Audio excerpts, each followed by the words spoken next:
by our definition, there will be 10 new rich, 10 to 1, 10 rich places to one place for people who are poor, and that's not enough. And people will be pushed out, and the city's admitted it. So, and they spin things, so it's hard. Like when you I know talk yesterday to them, they released a press release regarding shelters, right? yeah. And they're losing shelters. They've lost funding for shelters. So there's fewer shelter spaces. There's fewer interim housing spaces right now. But we don't want interim housing. We want permanent housing. And in the meantime, these hotels need to be stabilized. They need to be rent stabilized. They need to be maintenance needs to be improved, and they need to be kept until they can be replaced with decent housing. And they're not. They've got no protection. So what they should do, if I was them, what I would do is I would not give Stephen Littman or any other new hotel owner a license to operate unless they can show that they're going to have their rent stabilized at $375. I would. What's the average rent now? It's $465 and higher. Are Littman's higher than the regular? Yeah, they're $550 to $1,000. And a person on welfare who makes $610 a month, gets $610, cannot afford $550 for rent. You think other owners will try and compete with Littman and raise their They prices? already are. It's not that they raise the prices. What they do is they actually evict people. And Littman is very creative in the ways that he empties his properties. So that's why we had all the Thornton people here. Kathy! Okay. That's why we had all the Thornton people here today to testify. But he did it in he's done it in 8 properties. 7 or 8 properties already. Completely converted. Do you have any numbers on evictions? Yeah, it's on that fact sheet. Oh, it's on, okay, great. Yeah. And, but overall, there's 3,600 privately owned hotel rooms in the neighborhood. I'm a resident. We have a store right behind here. Sorry. It's all good. It's all Sorry. good. It's all good. I remember you. We talked the other day. Yeah, I remember that. But has there been an increased trend in evictions? Oh yeah. And that's what the Littman. So he's been in here shopping to buy this place. So we're worried this is going to be his 11th or 10th hotel. And then he'll just empty, and that'll be 32 more units lost. He already has about 400 units that he's converted. So this will be another 32. That has to stop. And he's teaching other people how to do this. And we don't want this to catch on. But basically, the whole 3,600 units are in all of them are in a process of either gradually converting or radically, quickly converting.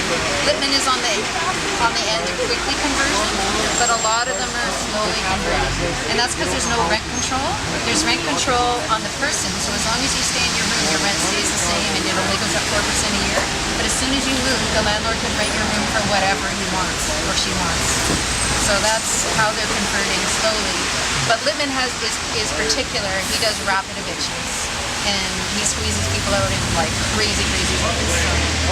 And some of that's on the fact sheet. And we could tell you more about that because he's worth looking at, like in that model. And the city needs to have a special recipe to stop him, and they have a special recipe to stop others.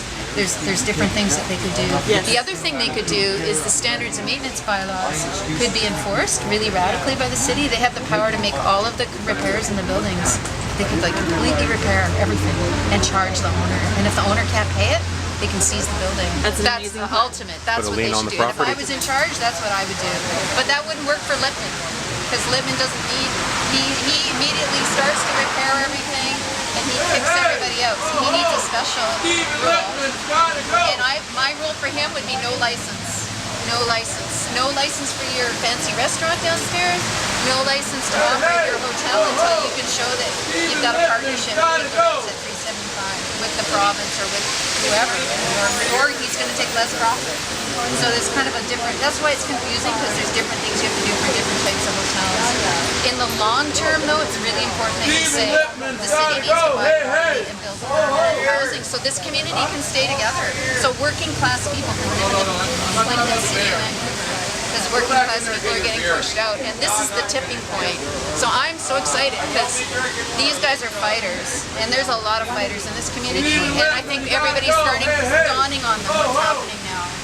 Like finally, we've been at this for a while, but now people can see it, and now people are feeling it, and now they're experiencing it. So there's a chance to do something. I agree right now. Wendy, what's this? Hi, I'm Kurt Menzie, and I live in Kiefer Rooms at 222 Kiefer. It's a privately owned hotel. We have bed bugs, cockroaches, and mice. I've been there over a year, and there's never been an exterminator. Last night I came home, the landlord was there, and he started accusing me of plugging the toilet, which is across the hall from my room. When that toilet gets plugged, it overflows into my room, so I don't like toilet water in my room. And I told him that, but I had no luck. And also, sometimes you urinate in the toilet and you flush it and it overflows because the drain doesn't work. So there's a major problem with the plumbing, which is very hard to troubleshoot because it doesn't always happen. And the restaurant downstairs is getting flooded, and he was expecting me to pay thousands of dollars out of my welfare check for this damage downstairs. That's not my fault. So at the end of this meeting, I just said I don't want to argue with you anymore. So I'm standing up on crutches, and I started cursing, and he started saying, "Oh, I'll give you 1 month's notice." So I'm going to the residential tenancy office at 1 o'clock, filing a complaint. I phoned the city health inspectors. They're coming over to do something about the bed bugs, cockroaches, and mice, and hopefully they'll order a sill for under my door so that the toilet water won't flow into my room. And I'm also going downstairs to the restaurant owner with this to let him know what the problems are upstairs. You mind holding that up so we can get a quick read of that? Sure.